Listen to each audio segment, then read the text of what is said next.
because I got accused, I think, of making fun of Iowa last week when I was talking about that big field goal victory they had against Wisconsin. And I wasn't. That was just a classic, Big Ten hard-nosed football game. But I want to say this. That was the most ridiculous call that I saw all last week. And there's been some ridiculous calls.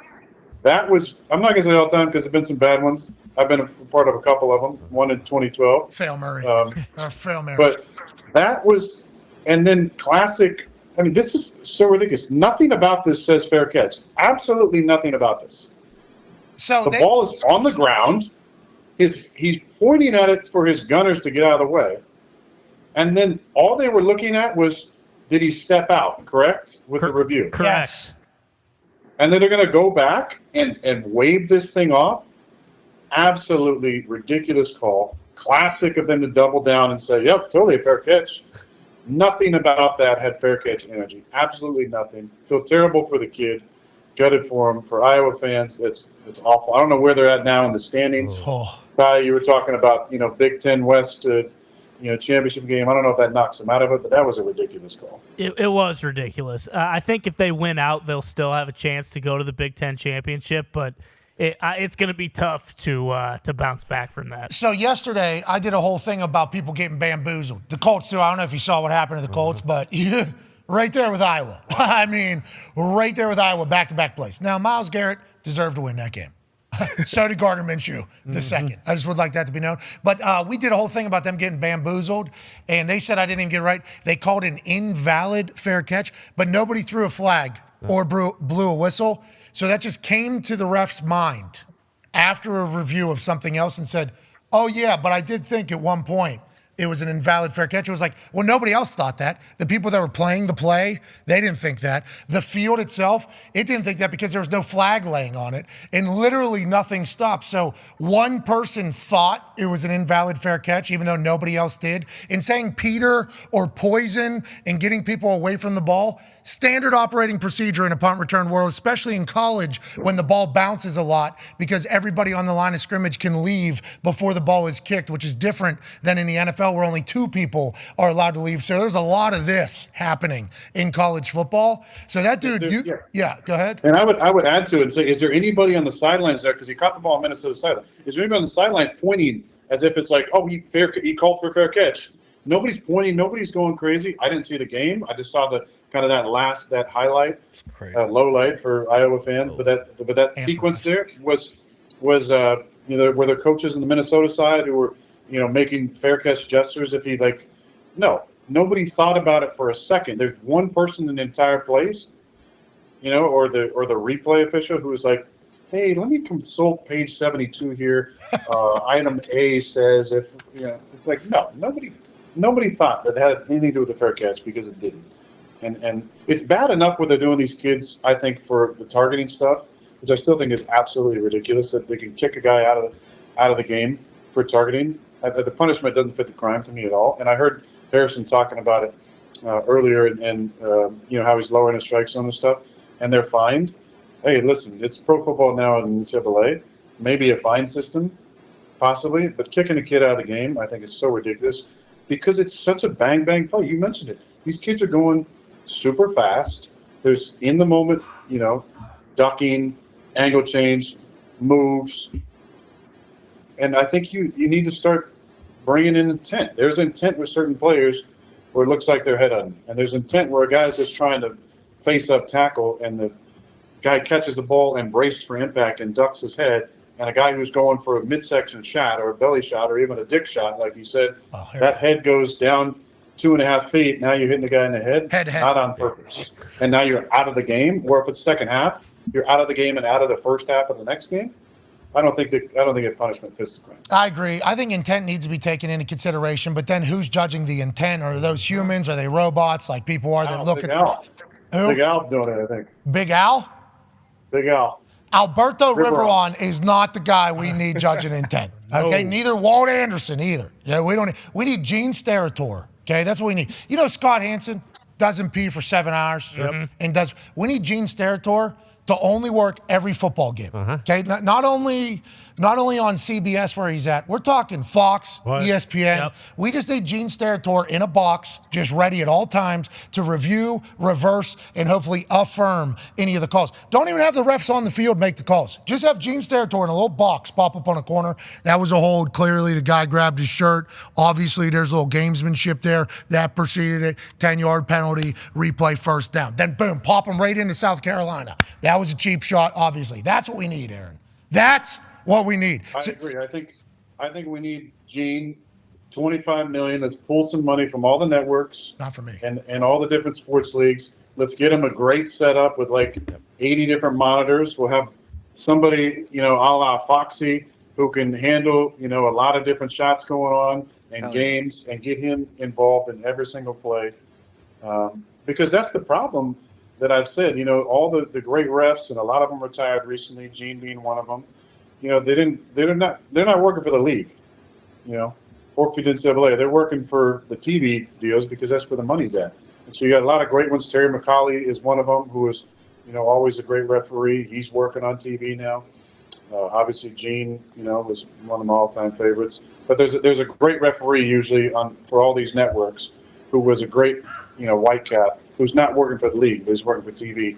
And Gene's the best. Hey, on that note, Tone has a question for you. Yeah, Aaron, the refs were a huge talking point this week. Do you think full-time refs would help fix that problem? And like you talked about 2012, like I thought that would lead to full-time ref, and it obviously hasn't. But do you think that would help? Now, I could be wrong on this, and I don't want to spread any more misinformation, but I believe that there are some refs that are full-time. Okay. Again, you can fact check me on that one, but I do think that it would probably help to have all of them full time. I think an increase in pay probably as well. It's a really important part of our game. We're a billion dollar industry, and I think those men and women deserve to be paid appropriately, where they can make this their full time gig. There was thoughts about, if we make it full time, are they watching too much film? Does that bring in bias? I just think that that's not something to worry about. I think they need to be held accountable for how they're refereeing, and there's obviously incentives to referee the bigger games in the playoffs and obviously championship games and Super Bowls based on your performance. But I think it's incentive enough to be as objective as possible. But I think that those men and women need to be paid appropriately, and they got a tough job to do to make calls in real time, and they're as scrutinized as the quarterbacks and kickers are, as they have one job to do, and that's to interpret the rule book in zero time possible. I think it's good that we have kind of the extra official in the box to help them out with certain calls. Yes. Avoid some of these unnecessary challenges. But I think, full time, yes. More pay, definitely yes. And technology usage, yes. Let's embrace it, but make that an actual role. Have that person actually train. Find somebody who can see things in real time and quickly communicate, like the Kenny Pickett being short on that thing. Like, I know 2:12 left. The Rams have no timeouts left. Under 2 minutes, it would go to an automatic review. It's like the whole world can see the Kenny Pickett short right there. Like, can we not just have somebody say, hey, yeah, we got it wrong. It was actually short. Let's move on. I don't know. Go ahead. I don't know if you talked about this yesterday, but the problem is at the top of the screen there. I don't know if that's Pickens. Is that Pickens? Yeah. But he temporarily blocks the referee. Right, the side judge there cannot tell because if you slow mo it back, and I watched this yesterday when I was watching the show. If you slow mo it back, right when he is down is basically when Pickens is blocking the view of the referee. So when he comes in, all he sees is he assumes, I think, that Kenny had gotten to a certain line based on the fact that maybe now he got pushed back a little bit. His forward progress is going to be at or around the first down marker. He didn't see him going down to a knee. The referee on the other side can come in on his own. But again, if you're looking right at the bottom of the screen here where the 4 is, he doesn't have a view of Kenny to the far side either. So, again, this is a tough situation. Rams have called their timeouts, get the ball back. Obviously, he's short here. Gives the Rams a chance to come back down 7 and tie the game. Which, again, it doesn't mean that Rams win the game or even tie the game. But this is a game-changing play. Georgia is a great run blocker. They didn't have a chance to to change. Just easily correctable, though, too. You know what I mean? And that ref can even say, couldn't see because my view was blocked. We went to the booth. He's short. See you later. We'll go the other way. Just like easy to fix it. And also, Matt Canada. This is big brain football. Smart. Hey, I don't know how the tush push is going to go for us. So let's go ahead and get some bodies in front of the eyes of those refs. He did some things. And then when the whistle blows, go ahead and keep shimmying forward because it will do the whole thing. Not a bad plan. Not a bad idea. I think we're all at a stage, though, where we need to get the refs fixed. You know, I don't think, in fact, I don't think the refs mind, like having an extra set of eyes. I don't think that they're going, damn it, the eye in the sky, made my call wrong. I think they like the help. They're trying to do their best in the moment. Everything happens so freaking quickly, right? I don't think they mind having that extra little help. I mean, the side judge isn't thinking like, oh man, he's bummed that he didn't have a view of it. He's doing his best there. To be able to have somebody review that, he's not going to be like, oh, I totally screwed that up and I feel terrible. He'd be like, no, thank you for helping me do my job because I didn't have a good view of it. And then sometimes, you make 2 back-to-back calls on a guy that basically win a game for the Cleveland Browns. And then, maybe somebody in the sky goes, yeah, we're checking this guy's entire family to see if there's any money on anything for sure with what just happened. And we're only saying that because he's not a full-time teacher or not a full-time ref. I just saw one of the guys' crews. They have all their side jobs in there. There's a middle school teacher that notoriously underpaid, right? Oh, yeah. Teachers notoriously underpaid in this world where there is sports gambling happening at billions of dollars. Like, that is what's happening. It's like, why even leave the door open for that to potentially be a case or a conversation? Middle school teacher right there, field judge. It's like, that is, right? I mean, I appreciate what he's able to accomplish, and thank you for serving the community and the middle schoolers and everything like that. But it's like, let's make sure there isn't any wandering eyes, in this world that we're in right now. Brad Freeman is sports part director. That's what Zeke did, I think, coming out of college. Yeah, he's probably cruise director at one point, too, just like Zeke was. But it's like, this shouldn't be a ref? This shouldn't be a case. This should not be. There's another teacher in there. It's like, we assume everybody has good intentions. But also, let's leave this conspiracy fodder aside if it's possible going into this next generation. You know what I'm saying, Aaron? Well, yeah, and I'm going to go away from the conspiracy fodder here, and I'm just going to give a little shine to Mr. Land Clark, because have you seen that guy's biceps? Is that Land? He's jock. Land is jock? Massive. Big Land Huge. is jock. Hey, you're not seeing a lot of Whitecaps fat anymore. Ed Hockey League. He's the new Hockey League, man. Ed used to be, wearing those mediums and jock. Now his son Sean has been doing a lot of biceps, but I think Land is kind of setting the standard right now. So big shout out to Land Clark for having the biggest biceps of the Whitecaps in the league, and to all the other Whitecaps out there. That's what you need to be shooting for. It's not just his buys, it's his tries too. Because they got that. He's got that shadow. Vascularity. He's more jacked than that. Hey, way to go, I Land. think that's an old photo. Yeah. That's an old photo there too. That's not an up to date photo. I would like to give a 2023. I'd like to give a shout out to Cleve Blakeman too. He is properly jocked. Looks like he could still play right now if he had to.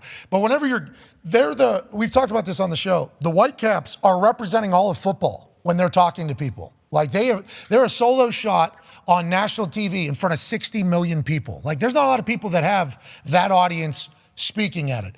We need those guys to all have moxie too. You know what I mean? Like, the guys who are scared to make their calls publicly, it's like, everybody knows that they have no clue what they're talking about. That's just your natural reaction whenever you see that. So whenever there's a little bit of moxie and a little bit of confidence, that helps a lot too, I think. That's a big deal. I think that's why everybody loved Gene, because Gene, he would deliver it with that flair and that style, and I don't give a shit. You're gonna boo me? That's fine. This is the call. The call is the call is the call. But I think every player liked him because he would talk to you. He would talk to you like a normal person. He wasn't scared to talk to you. He'd give you a little bit. I thought you guys talking about this the other day with the hockey refs. How cool is that? Like, here's the first puck. Sid, welcome back, young guy. Congrats on your first game, and then drop the puck. That's cool. I like that. And Gene was like that. Gene could have a conversation with you. He'd slap you on the ass and say, hey, stop holding there. Hey, hey, the side judges said scoot up a little bit. We don't want to call it tonight. Now just scoot up and, do this. Or, hey, pick up that, like I'd look over at Gene sometimes. He's like, that was a good hit. That was a good hit. Like all right, Gene, if you say so, man. It wasn't a rough in the passer. I got you. Just because he would talk to you like a normal person, and I think we all really, really appreciated that. And he brought his own flair and style to the game. And there's a couple guys who are kind of on that track now. I think who are kind of bringing it a little bit, not just the biceps, but some of those old guys, had their own style. We appreciate Jeff Triplett and Terry, like I said, and Pete Morelli, and a lot of great ones over the years. Hey, where's Steratore from? He's a Yinzer. Yeah, you're damn right. You're damn right. Maybe not as Yinzer as that white cap from I don't know if that was high school or their D division something. This guy needs to be in the NFL soon. I don't know how he has. 5-yard penalty, still first down. Defense, number 6, 15-yard penalty. The result, first down. All right. Face All mask, I know is- defense. That penalty be assessed on the kickoff. The extra point is good. Okay. Still first down. All right. 10-yard penalty from the previous spot. Obviously. Result of the play will be a first down. Okay. Replay first down. Love it. 15 yards from the end of the run. First down. Personal foul. Defense, number 58. 15 yards from the end of the run. And? Result, first down. He had a lot of boxing Yeah. there. I mean, I love this guy. Love him. best. Need him in the NFL soon. I don't know how a TV network hasn't picked him up already, like Gene got plucked. If the NFL tries to squeeze the officials again, and there's a lockout, there's a strike or whatever. Oh, yeah. I want that guy. The world needs that guy. Hey, 'Cause I last promise you, if there's another Phil Mary, Mr. Yinzer, he's making the right call. ball was clearly incomplete. We're getting out of here. First down. I love everything about it.